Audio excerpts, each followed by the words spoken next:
I've been married into this wealthy family for years, but I've lived like I'm walking on thin ice.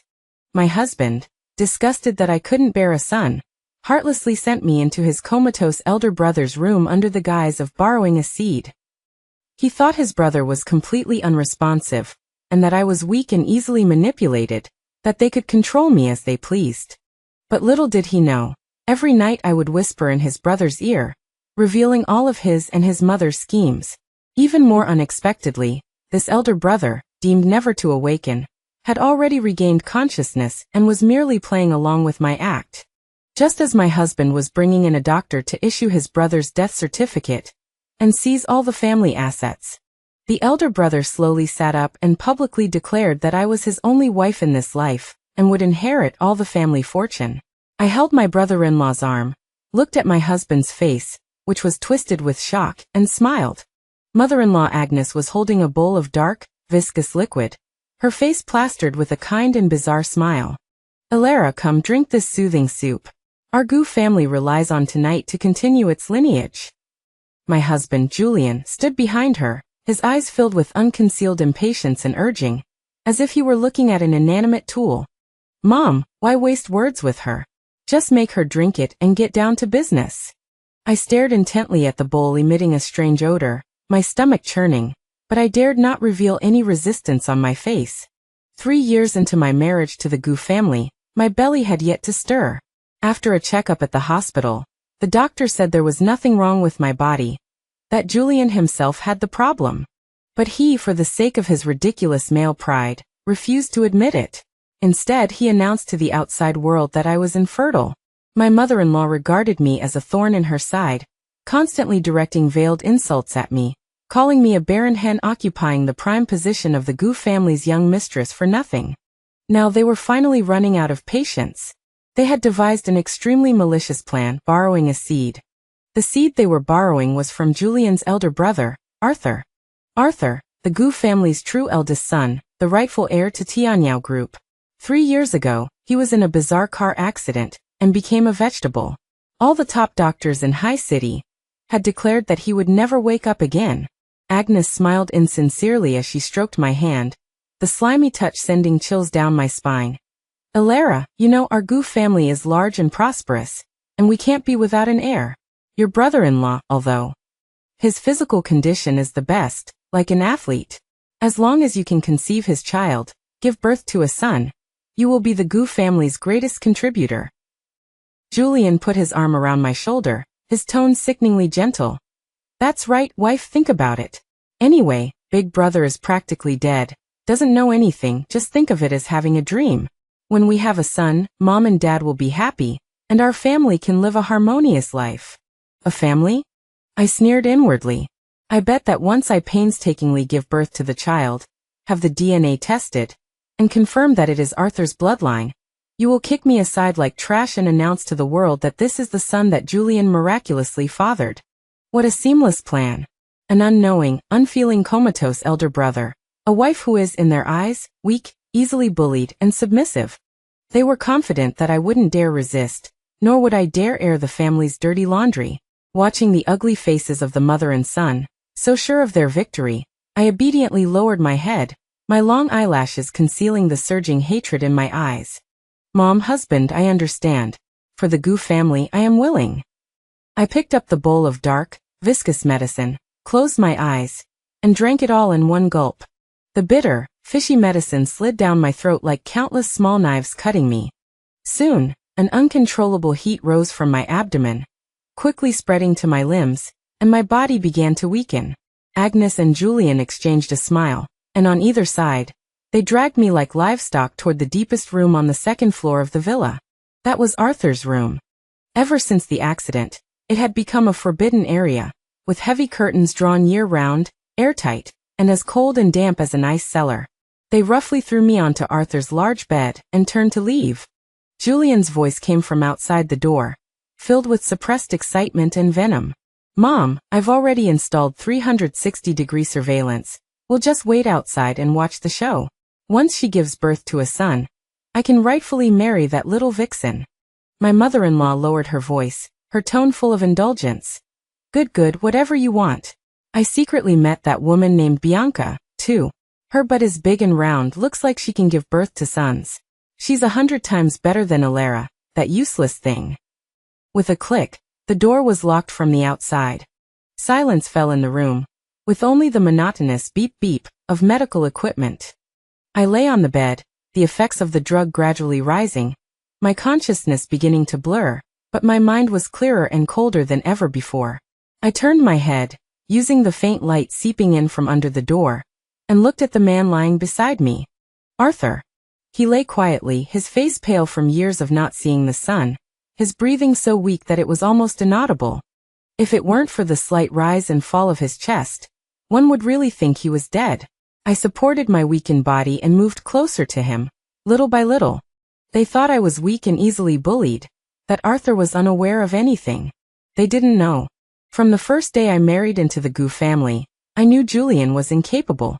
I don't know that, in order to investigate the truth of the car accident 3 years ago, I sneak into this room every night, telling Arthur all the information I've collected during the day. I lean close to his ear and begin tonight's tale in a voice only the two of us can hear. Brother, they drugged me today, wanting me to get pregnant with your child, to carry on the family line for your useless younger brother. Julian says that after you die, he'll bury you next to the doghouse in the backyard, because that's where you like to be the most. Your mother says that as soon as I give birth to a son, she'll immediately kick me out to make room for that little mistress of hers named Bianca. I take every single one of the mother and son's disgusting schemes, word by word, clearly, crushing them, grinding them to dust, and pouring them all into his ears. Moonlight struggles through the cracks in the curtains, spilling onto his handsome but bloodless face, outlining a sculpture-like perfect profile. Just as I'm about to continue, I suddenly see a crystal-clear drop of liquid silently sliding from the corner of his tightly closed eye, disappearing into his temple. My heart leaps violently, almost jumping out of my throat. This isn't sweat, it's a tear. He can hear. That tear, like a drop of molten lava, instantly burns through all my pretense and composure. My breath catches, and the blood in my whole body seems to freeze at this moment. For these 3 years, I have confided in him countless times, already engraving every subtle line on his face in my heart.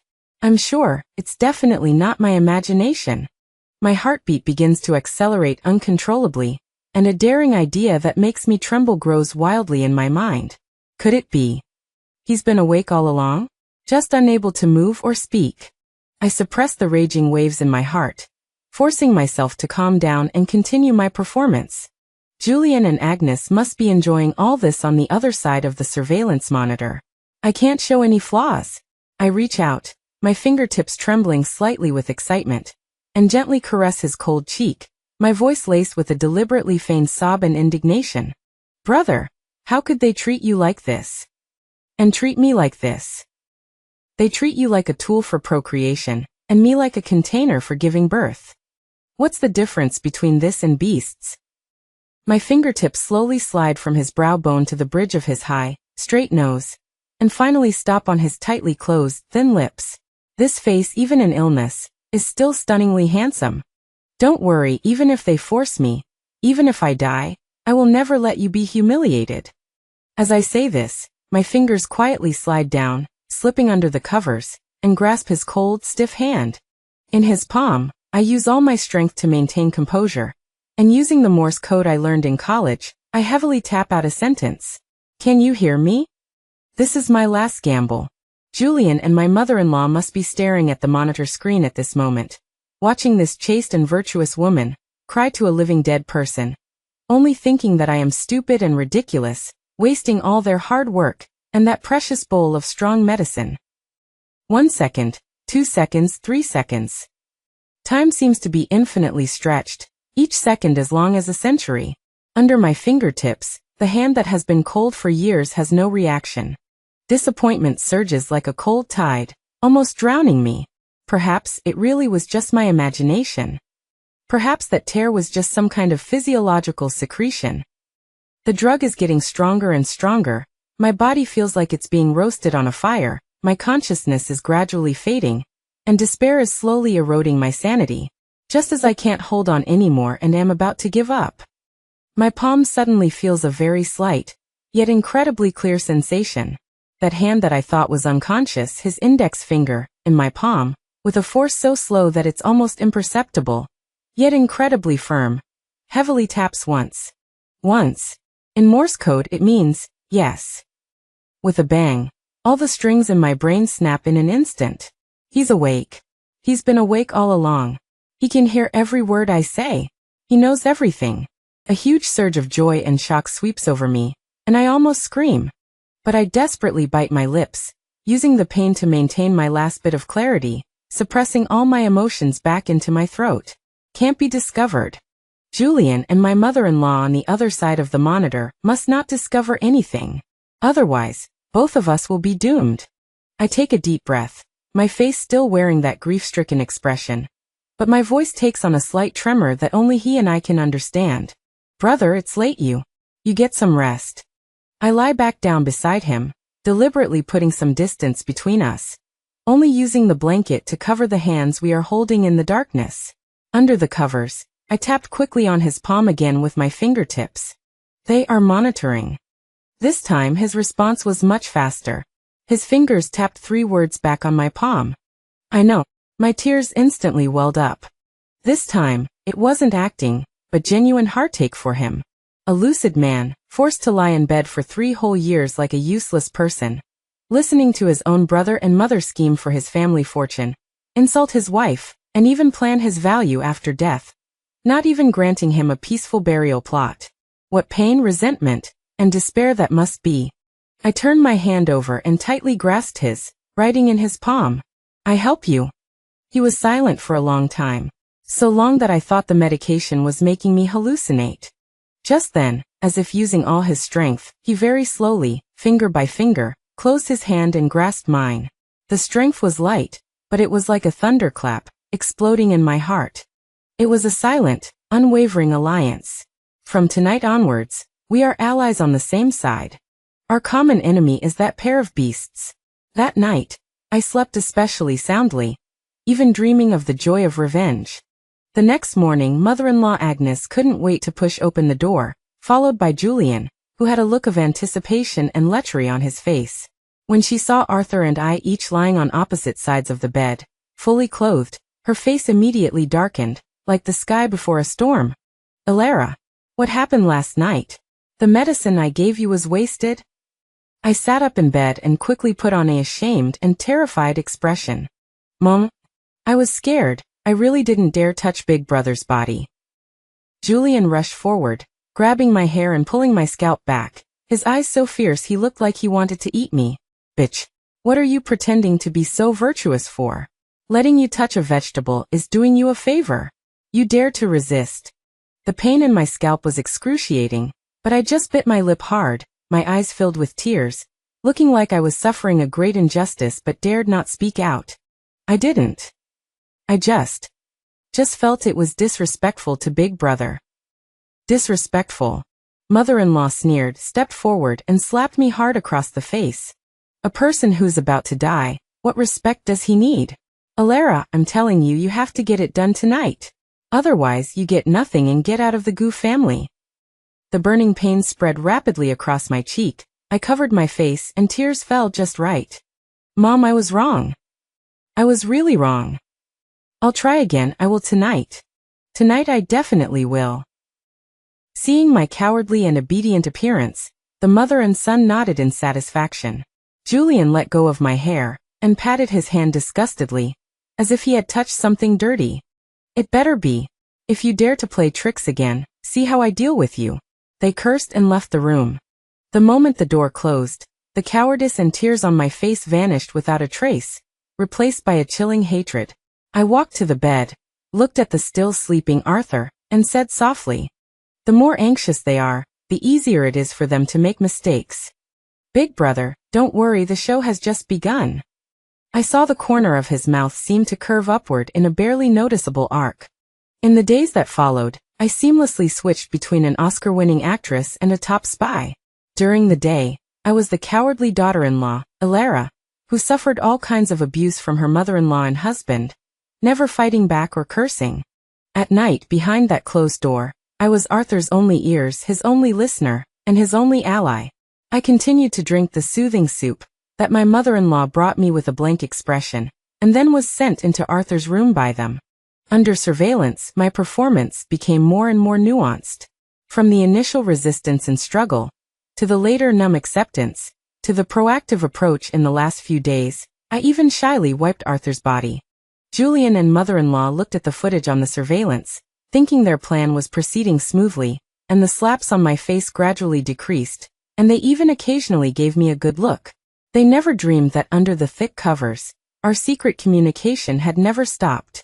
Through his weak knuckle taps, I learned an even more shocking secret. Arthur had actually regained consciousness a year ago. But the car accident damaged his motor nerve center, causing him to be unable to control his body, like a soul trapped in an immobile shell. And for the past year, he had clearly heard my nightly reports, engraving every crime of Julian and Agnes in his heart. Big brother Julian, in order to please that mistress named Bianca, forged project contracts and embezzled 10 million from the company to buy her a villa by the sea. Big brother, the mother-in-law has already started contacting black market brokers, preparing to sell several properties under your name, and secretly transfer them to Julian's name. Big brother, the caregiver who does your daily care has been bought off. I discovered that he secretly adds nerve-suppressing drugs to your forebag every day to ensure you sleep, even more soundly. Every time I finished saying these things, I could clearly feel the strength in his hand gradually increasing, containing immense anger and killing intent. And I, in turn, recorded all this anger, turning it into sharp knives in our revenge plan, aimed at the enemy. Big brother, I checked that drug. If used for a long time, it will slowly damage your central nervous system. By then, even a deity won't be able to save you. I wrote this sentence in his palm, feeling extremely distressed. He was silent. For a long time. He used all his strength to heavily knock 2 words in my palm. Change medicine. My heart tightened, and I immediately understood. This was the first step in our counterattack. The next day, I made the excuse that I had been feeling restless lately, and wanted to accumulate blessings for the Gu family.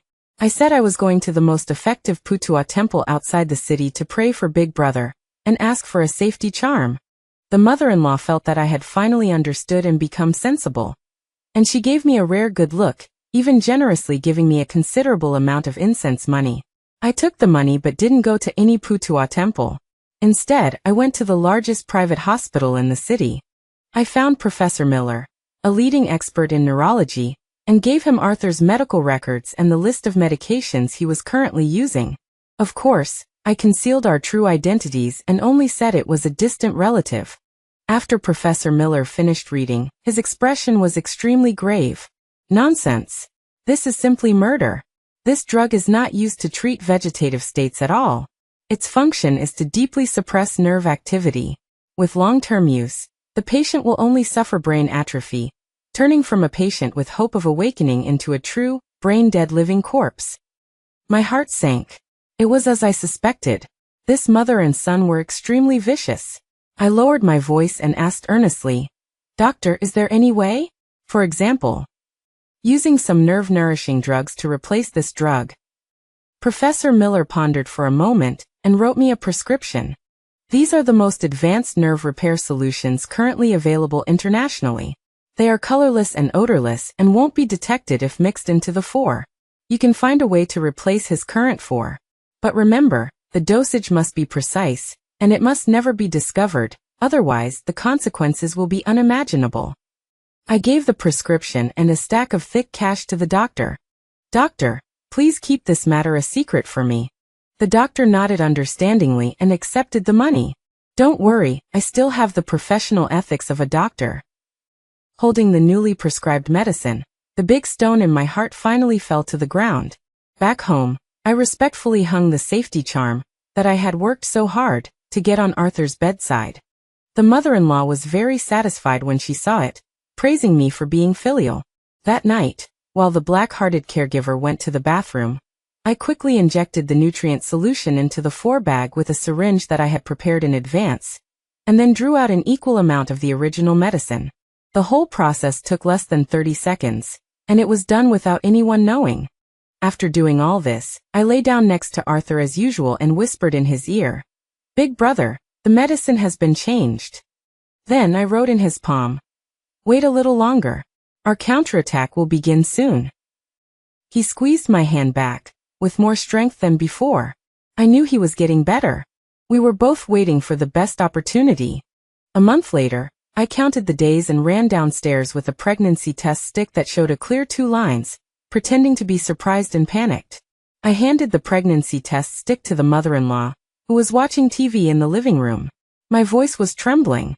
"Mom, I seem to be pregnant."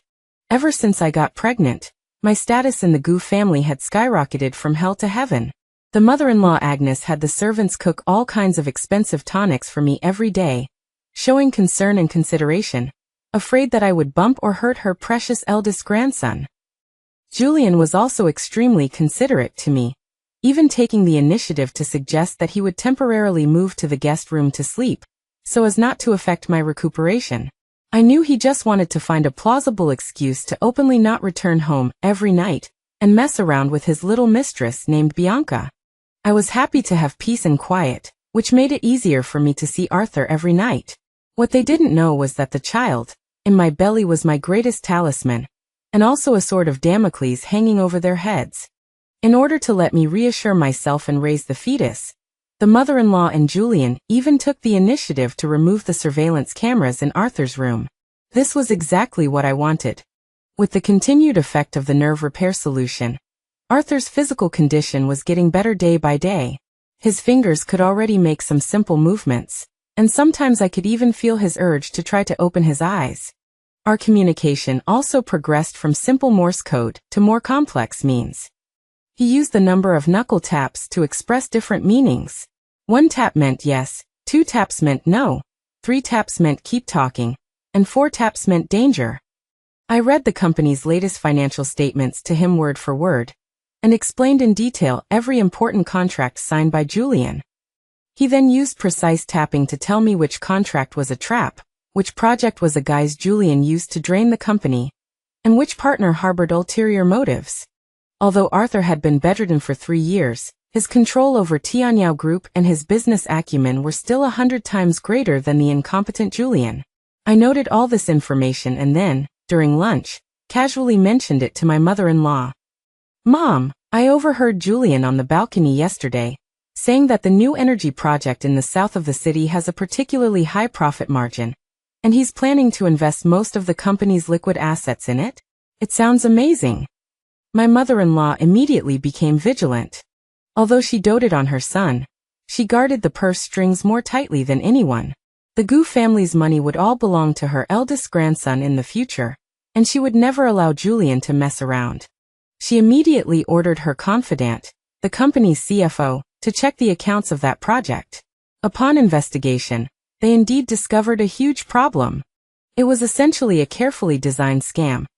The partner was a shell company just waiting for Tianyao Group's funds to be injected before absconding with the money. My mother-in-law summoned Julian to the study and flew into a rage. Julian had no idea how the news had leaked. He was scolded severely, and could only sheepishly terminate the project, preventing a huge loss that could have shaken the company to its core. Similar things happened several times in the following month. Gradually, the way my mother-in-law looked at me also changed. She no longer saw me as just a baby-making tool, but with a hint of reliance and regard that even she didn't notice. She even publicly praised me at the dinner table, saying I was the Gu family's lucky star. Julian, on the other hand, became increasingly wary and suspicious of me. He couldn't figure out how I, a stay-at-home wife who rarely went out, knew so many company secrets. He began to probe me indirectly. One evening at dinner, he suddenly said to me with a smile, "Honey, you've really been my lucky star lately. How about this? I'll have my secretary bring home the company's important documents every day for you to look at, and you can help me with the strategy." I sneered inwardly, but on my face, I wore a look of shocked and flattered apprehension. "Honey, how can that be? I don't understand anything. I'm just saying things randomly. What if I mess things up for you?" The more I said this, the more suspicious Julian became. His little tricks increased, And he even started secretly following me and checking my phone call records. I told Arthur everything. Brother, he's getting anxious. He's like a trapped dog. Arthur tapped my palm heavily. I knew he was telling me the time was almost here. That day, I was resting peacefully in the garden, when Julian's mistress, a woman named Bianca, actually came to the door with a belly that looked at least 5 or 6 months pregnant. As soon as she entered, she knelt down, sobbing, in front of my mother-in-law, who was pruning flowers, her acting extremely exaggerated. Madam, I beg you to grant Julian and me your blessing. I didn't want to bother you, but I'm carrying his flesh and blood in my belly. My mother-in-law looked at her bulging belly, then at my still flat abdomen, and her face instantly became incredibly ugly and suspicious. I happened to walk out from behind the flower bushes, and when I saw this scene, I shocked and covered my mouth, my body swaying as if I had suffered a great blow. You. A flash of panic crossed Julian's eyes when he saw me, but it was quickly replaced by ruthlessness. Anyway, the baby in Alara's belly is brothers. As long as the DNA matches after the baby is born, that's all that matters. Now is the time to tear off the mask. He helped Bianca up from the ground, shielded her behind him, and looked at me coldly. Alara, since you've seen it, I won't hide it from you anymore. Bianca is carrying my son. We are truly in love. My mother-in-law also reacted. All the warmth she had shown me before disappeared. She pointed at my nose and scolded sharply. So, you're a barren hen. I thought you had turned your luck around. Now that my real grandson has come to my door, you useless thing who's occupying the position, get out of here. Bianca snuggled in Julian's arms, looking at me provocatively, with an undisguised, victorious smile on her lips. Sister Alara, please grant us your blessing. Julian said that as long as I give birth to a son, he will immediately divorce you and marry me. Looking at this ugly family of 3, I only felt incredibly ridiculous. I clutched my chest, putting on an act of heartbroken and grief-stricken pain. My body swayed uncontrollably, and then directly, heavily, I fell towards the sharp European-style wrought iron staircase railing next to me. I let out a shrill scream. My stomach. My baby. Bright red, glaring blood slowly flowed out from under my skirt, staining the pure white floor tiles red. Julian and my mother-in-law were both frightened and stood there, frozen in place. I was rushed to the hospital. The ambulance's piercing siren sounded like a dirge specially played for the Gu family. I lay on the stretcher, my eyes closed, letting painful tears stream down my face, but the corner of my mouth couldn't help but hide a cold smile. Julian, Agnes, you think what you've lost is just an unborn grandson. But you don't know that what you are about to lose is the entire Gu family, everything you have. I was rushed straight into the emergency room upon arrival at the hospital. Julian and my mother-in-law waited anxiously outside, their faces etched with grief, as if they truly cared about the child in my womb. Bianca followed along as well, standing not far away, her face unable to conceal her smugness and schadenfreude. She thought that with my miscarriage, she could marry into the Gu family without a care in the world, elevating her status through her child. How naive and ridiculous. Soon the doors of the emergency room opened. The doctor, whom I had bribed handsomely, walked out with a solemn expression. I'm sorry, we did everything we could, but the child couldn't be saved. He paused, then looked at Agnes and Julian with a look of regret, adding heavily, moreover, due to this incident, the patient's uterine wall has been severely damaged, and given her inherently cold constitution in the future, it will probably be very difficult for her to conceive again. This news was like a thunderbolt from the blue, striking my mother-in-law Agnes right on the head. Her legs went weak, her vision blurred, and she nearly collapsed to the ground. No, impossible. My grandson. The grandson I've been waiting for 3 years. Just gone like that. She whirled around like a crazed lioness and charged towards Bianca, who was standing to the side gloating, landing a loud slap across her face. It's all your fault, you jinx. You vixen. If you hadn't come barging in with that big belly, how could my grandson have died? Bianca covered her burning cheek, completely stunned, and looked tearfully at Julian for help. Julian was also incredibly frustrated at this moment. On one hand, he had lost his eldest grandson, and on the other there was still one in Bianca's belly. He snapped at Agnes irritably. "Enough, Mom! Stop yelling!" He rushed to the doctor, grabbed him by the collar, his eyes bloodshot. "You're lying.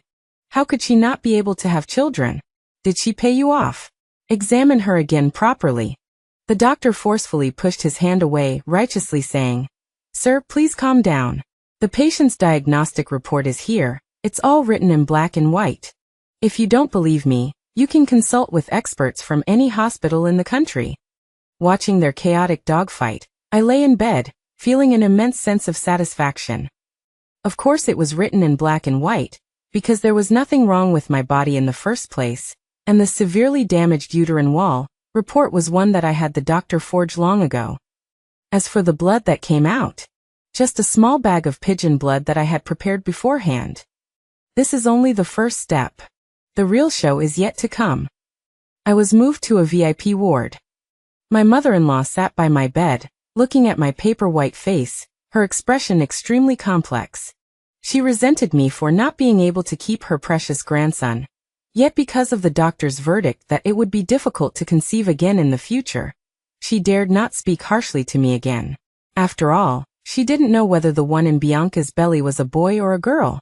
What if there was still a glimmer of hope for me in the future?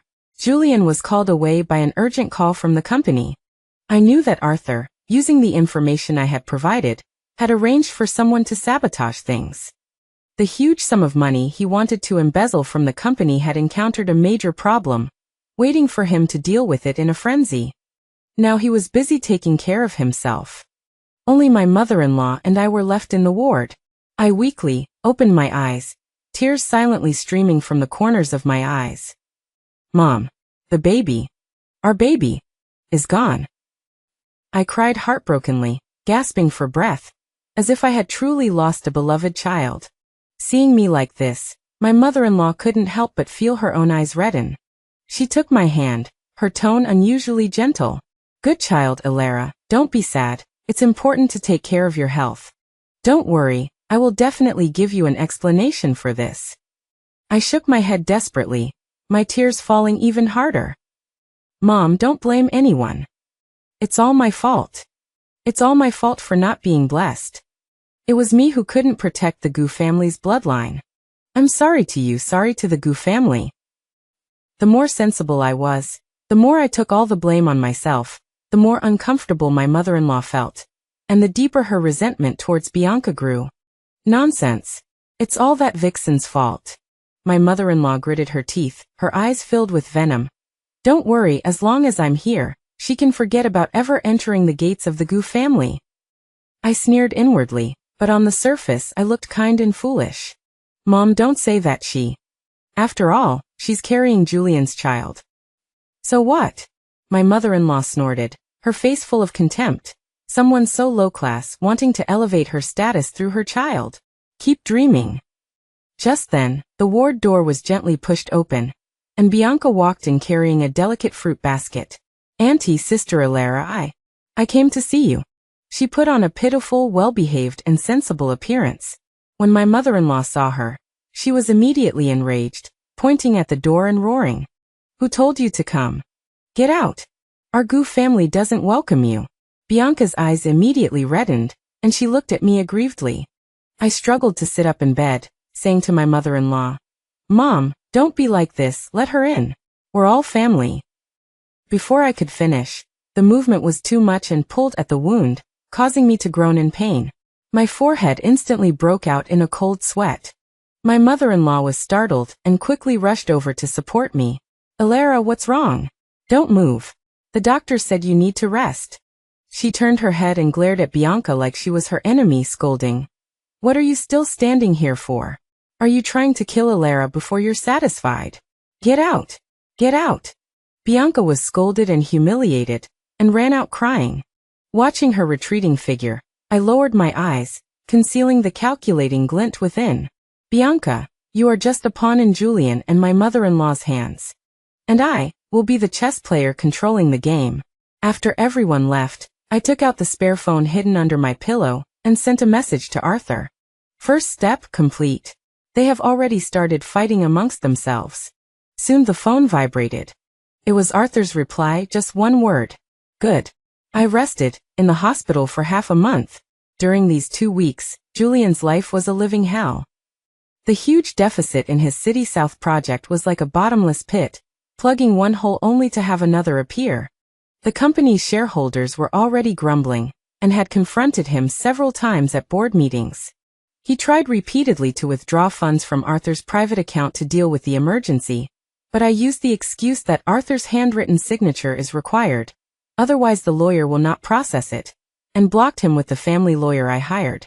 My mother-in-law, Agnes, was completely reduced to my personal nanny, coming to the hospital every day to take care of me, fawning over me, and changing the nourishing soup 3 times a day, afraid that something would happen to me, the last glimmer of hope for producing an heir. As for Bianca, she was completely despised by my mother-in-law. She tried to visit me in the hospital several times, but was rudely stopped at the door by the bodyguards sent by my mother-in-law. It is said that she cried and made a fuss to Julian several times, saying that I just had a miscarriage. Why was I so precious? These words were passed on to my mother-in-law's ears without a single word missed, further confirming her image as vicious and uneducated. My mother-in-law even said that if Bianca dared to give birth to a child, she would dare to take the child for a paternity test. If she dared to deceive her, she would make it impossible for her to survive in High City. That day, my mother-in-law brought me another bowl of top-grade bird's nest, carefully blowing it cool and feeding it to me with a spoon. Alara, how are you feeling? I smiled weakly at her. Much better, Mom. Thank you for all your trouble these past few days. Don't talk nonsense. My mother-in-law sighed. It's all my fault. I didn't know people well before and didn't realize you were the truly good daughter-in-law. Don't worry, once Julian has taken care of the company's affairs, I will definitely make him kneel down in front of you and apologize properly. I lowered my eyes, revealing a hint of sadness at just the right moment, and said softly, Mom, actually, I don't blame Julian. Men are always focused on their careers. It's just, I've been feeling uneasy lately and worried about my brother. My mother-in-law was stunned. Worried about your brother? Isn't he just lying there as always? I showed a look of deep worry on my face. I had a dream about my brother a few days ago. He seemed to be in great pain and kept telling me he was cold. Mom, my brother has been lying in that room for 3 years. Why don't we hire a great doctor to give him a good checkup? Maybe there will be a miracle. For the past 3 years, Agnes and Julian, in order to save money and also to let Arthur silently waste away, had long stopped all active treatment plans and only retained the most basic life support. Now hearing what I said, a clear unnaturalness flashed across my mother-in-law's face. She said perfunctorily, Hey, we've seen so many experts who all said there's no hope. Let's not waste any more money on it. I immediately grabbed her hand, my eyes earnest, tears shining. Mom, just think of it as accumulating blessings for our family, and for our child who had no fate with us. Let's try one more time, okay? If we don't have enough money, I'll take out all the dowry jewelry my family gave me and sell it. My dowry was a considerable amount. My mother-in-law's eyes flickered, somewhat tempted, but even more wary and suspicious. She didn't understand why I was suddenly so concerned about a vegetable. I saw through her doubts at a glance, and tears streamed down my face again. Mom, I won't hide it from you. I always feel that it is my brother who is protecting our Gu family in heaven. This time the child is gone. Is it because we haven't been good enough to my brother, and his spirit is angry, so he took our child away? These futile, superstitious, and absurd words were like a bucket of cold water to my mother-in-law, who was going crazy thinking about having a grandson. She slapped her thigh and suddenly realized, that's right. How could I not have thought of that? It must be so. It must be your brother blaming us for neglecting him. She immediately stood up, her face more determined than ever. Okay, Alara, don't worry and don't touch your dowry. I'll arrange it now. Even if I have to go bankrupt, I will find the best experts in all of High City, no, all of China, to give your brother a most comprehensive examination. Watching her hurried departure, I smiled slowly. Mother-in-law, you think you are going to find a doctor, but in reality, you are paving the way and clearing obstacles for Arthur's awakening. I took out my phone and sent a message to Arthur. They are going to hire experts to examine you. Be prepared. Also, your good brother's little mistress is probably going to be restless. Sure enough, the day after the team of experts hired by my mother-in-law moved into the Gu family, my private investigator sent me a shocking message. Miss Alara, the target Bianca went to a private clinic this afternoon and had an amniocentesis. The DNA comparison results are out. The child is not Julian's. The moment I saw the message, I almost burst out laughing. Julian, you really have a green prairie on your head, and you're treating a bastard like a treasure. I immediately told Arthur the news via Morse code. His fingers tapped quickly in my palm, conveying a calm and ruthless plan. I watched Dr. Peterson, the most famous brain specialist in High City whom my mother-in-law had hired, perform a series of detailed examinations on Arthur with his team, already having a complete calculation in mind. In the living room, my mother-in-law, Julian, who had just rushed back from the company in a state of frantic exhaustion, and I were anxiously awaiting the results. Julian's face was as black as the bottom of a pot. He fundamentally disagreed with hiring any specialist, feeling it was redundant and a waste of money, but he couldn't overcome my and my mother-in-law's insistence, so he could only sit there with a dark face. Several hours later, Dr.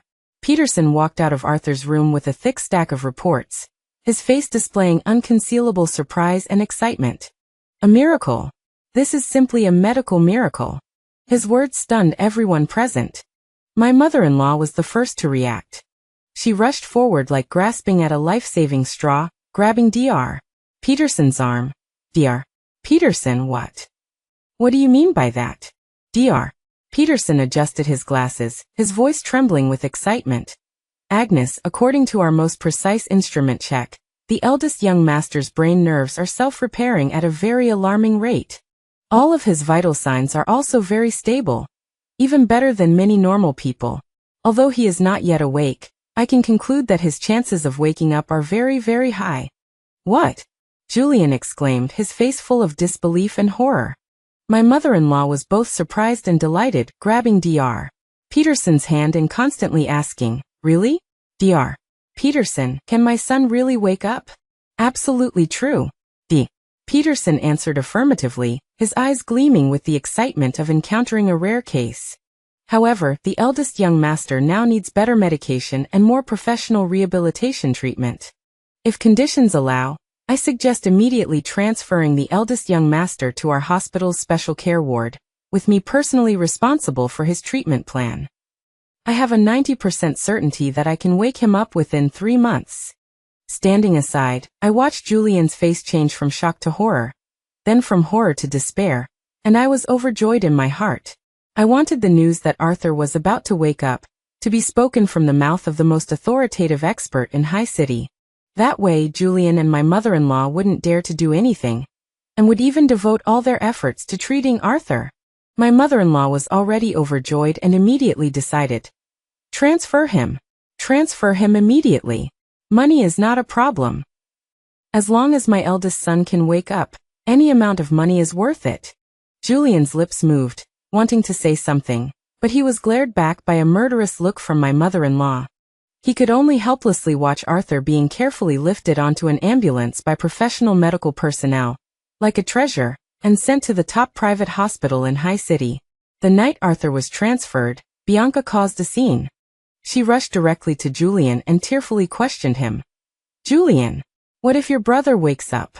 If he wakes up, will there still be a place for us in the Gu family? You promised me that you would marry me and let our child be the heir to the Gu family. Have you forgotten all that? Julian was already upset, and her uproar only made him angrier. Shut up. What's the use of saying this now? I don't care. Bianca, with her pregnant belly, started acting like a shrew. You have to give me a definite answer today. Can you get your brother's property or not? If you can't, I'll go to the hospital and abort the child. I won't give birth to an illegitimate child with nothing. Their argument was clearly transmitted to my room on the second floor. I turned on the miniature recording device that had been placed in the corner of the living room long ago. Then I coincidentally pushed open the door, looking at the ugly couple downstairs with a surprised expression. What? What are you arguing about? Seeing me, they instantly fell silent. I covered my heart, putting on a look of pitiful and saintly kindness. Julian, the child in Bianca's belly is also your flesh and blood. How can you let her abort the child? That's too cruel. The more generous and kind I pretended to be, the more enthusiastic Bianca became. She pointed at my nose and cursed. Elara, stop pretending here. Aren't you just afraid that I'll give birth to a son and compete with you for the family property? Let me tell you, the person Julian loves is me. The young mistress of the Gu family can only be me. I looked at Julian with heartbreak. Husband, is what she said true? Julian, forced into a corner, finally completely tore off that layer of false pretense. He put Bianca behind him, protecting her, and said to me coldly, That's right. Elara, I've had enough of you. Once my brother's matter is settled, we'll get divorced. A crisp and loud slap landed heavily on Julian's face. It was my mother-in-law. She stood at the staircase at some point, listening to everything clearly. She was trembling with anger, pointing at Julian's nose and cursing. You rebellious son! Your brother hasn't even woken up yet, and you're already thinking about dividing the family property and forcing your legal wife to her death. How could I have given birth to such an animal? She turned to Bianca, her eyes fierce. And you? It's not even certain if the child in your belly is from our Gu family. How dare you threaten my son with an abortion? Someone drag this woman out of here. I don't want to see her again. Several bodyguards immediately stepped forward, ready to drag Bianca away. I hastily stepped forward to stop them. Mom, don't do this. She's pregnant with a child. Just then, a DNA test report, accidentally, fell out of my pocket, landing right at my mother-in-law's feet. My mother-in-law was stunned and picked it up. When she saw the words paternity excluded on the report, she was completely dumbfounded. She stared fixedly at Bianca's belly, then at the report, then at her shocked son, and finally, she let out a heart-rending scream. Her eyes rolled back, and she fainted straight to the ground. The whole place was in chaos. My mother-in-law was so angered that she suffered a stroke on the spot. Although she was rescued, half of her body lost sensation. Her mouth and eyes were crooked, and she couldn't speak clearly. Julian's world, on the other hand, completely collapsed. The son he had been thinking about was a bastard. The mother who loved him most was paralyzed in bed. The company was on the verge of bankruptcy due to his decision-making mistakes and broken cash flow. And the older brother he was most jealous of was about to wake up and take away everything from him.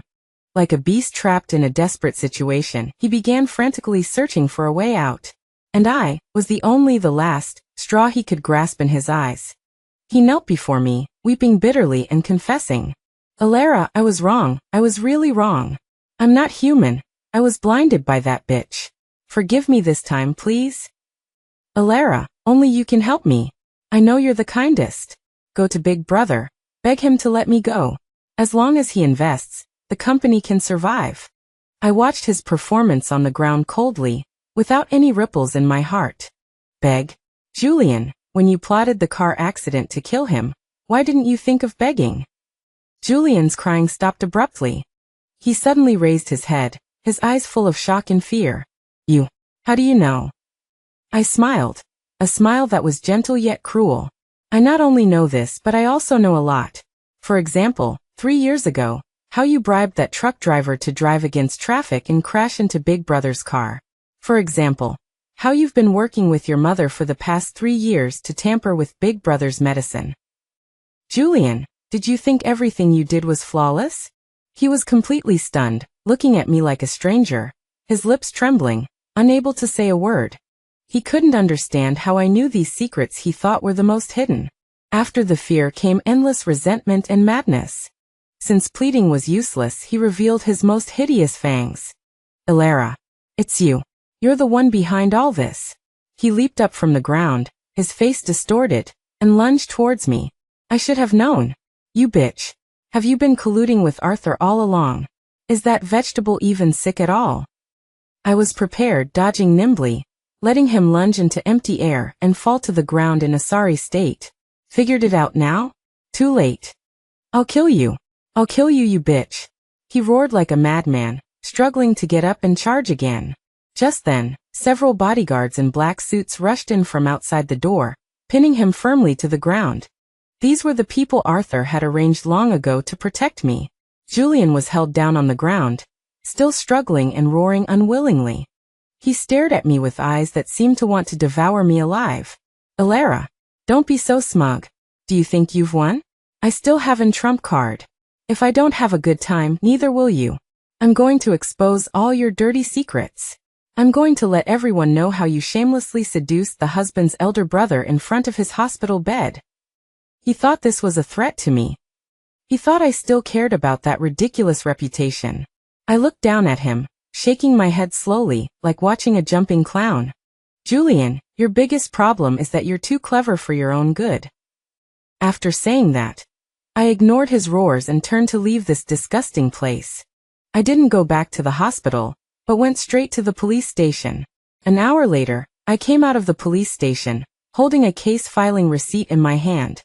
After doing all this, I sent a message to Arthur. Your good brother is cornered and desperate. I've called the police and accused him of attempted murder. The phone vibrated quickly, this time with 2 words. Not enough. I looked at these 2 words and smiled. Yes, how could it be enough? Just putting him in jail was too easy on him. What I wanted was for him to fall from the clouds into hell, to be discredited, lose everything, and spend the rest of his life in endless regret and despair. Julian's trump card was the wiretap he had secretly installed in my room. He edited those recordings, my nightly whispers to Arthur, into ambiguous and suggestive audio clips, and anonymously sent them to major media outlets and marketing accounts in Haicheng. He wanted to use the pressure of public opinion to shape me into a slut who behaved improperly and flirted with her husband's elder brother in front of his hospital bed, thereby ruining my reputation and making the soon-to-be, awakened Arthur the laughingstock of the city. #shocking scandal in a wealthy family. The days and nights of the eldest daughter-in-law of Tianyao Group and her vegetable brother-in-law #. Deep affection between aunt-in-law and nephew? Revealing the forbidden love behind the coma patient's awakening #. In an instant, all kinds of scandalous headlines and malicious speculative reports flooded in. The Gu family's stock price plummeted, and the reputation of Tianyao Group suffered a devastating blow as a result. Julian thought he had grabbed my weak spot, and could force me to give in and drop the charges against him. He even held an online press conference, weeping bitterly in front of the cameras, playing the role of a pitiful victim double-crossed by his wife and older brother. I don't know what I did wrong, why my wife would do this to me. I only hope that Big Brother can spare me a way out for the sake of our brotherhood. He reversed black and white, performing diligently, trying to win the sympathy of the public. My silence, in the eyes of the outside world, became an admission. Julian's plan seemed to be working. He didn't know that all of this was just the final revelry before the final judgment I had prepared for him. Today was the annual shareholders meeting of the Tianyao Group. This was also Julian's last chance. If he couldn't stabilize the shareholders and secure new funding at this meeting, the Tianyao Group would immediately declare bankruptcy. The atmosphere in the conference room was heavy. Julian stood on the stage, vehemently painting a picture of his project blueprint that had long been hollowed out, trying to convince the shareholders with various expressions under the stage. Just as he was talking about the most crucial part, the heavy door of the conference room was slowly pushed open from the outside. I pushed in a wheelchair. Sitting in the wheelchair was Arthur. He was wearing a well-tailored black suit, his hair combed meticulously, and although his face was still a little pale, his deep eyes were bright and sharp, carrying a powerful aura of commanding the world. There was no trace of the vegetative state left. The whole place was silent. All the shareholders, including Julian on the stage, stared fixedly at the person who should have been lying in bed, perhaps never to wake up, as if they had been frozen in place. Julian's face turned ashen white in an instant, and cold sweat soaked his expensive shirt. Big Brother. You. How? He stammered, unable to complete a single sentence. I pushed Arthur to the head seat and looked coldly at Julian on the stage, a mocking smile curving my lips. Julian, your performance is over. I pressed the play button on the remote control in my hand. On the huge projection screen behind me, a video began to play. It was a clear recording of Julian in the car with the hit-and-run driver 3 years ago. Even the voices were clear. After it's done, I'll cover your wife and children's medical expenses. and give you another 5 million to go abroad, guaranteeing you a worry-free life for the rest of your days.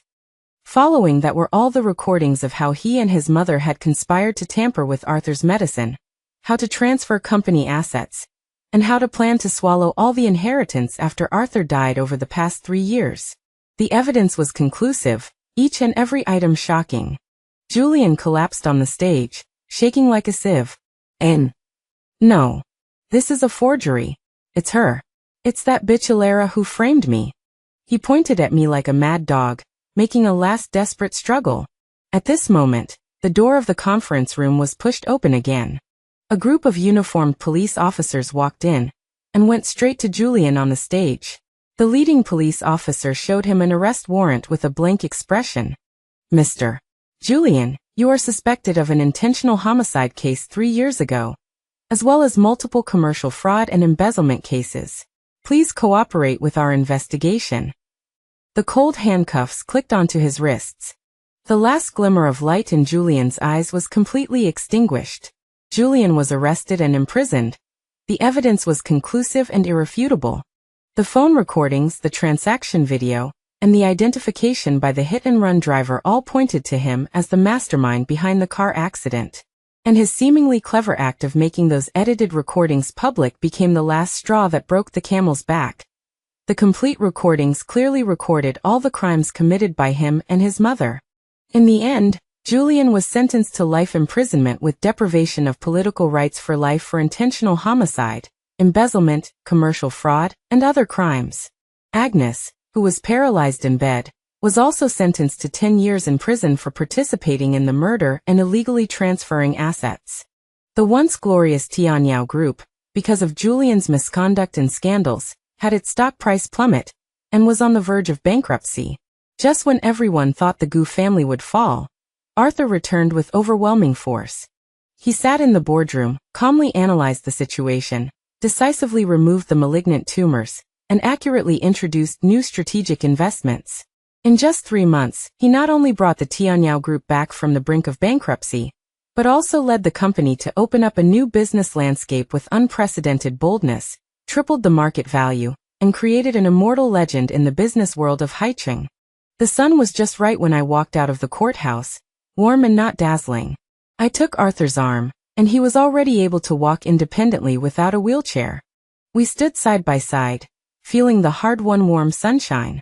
It's all over, I said softly, feeling a peace and tranquility I had never felt before. He turned his head and took my hand. His palm was large, warm, and strong, no longer the heartbreaking coldness I remembered. No, he looked at me, his deep eyes filled with unyielding tenderness and firmness. For us, it's just the beginning. Alara, he said word by word with the utmost solemnity. Thank you for these 3 years. Thank you for not giving up on me. Thank you for pulling me back from the dark hell. Now it's my turn to protect you. He took out a velvet box from his pocket and knelt down on one knee in front of me. The box opened, revealing a dazzling diamond ring, sparkling brilliantly in the sunlight. Alara, marry me,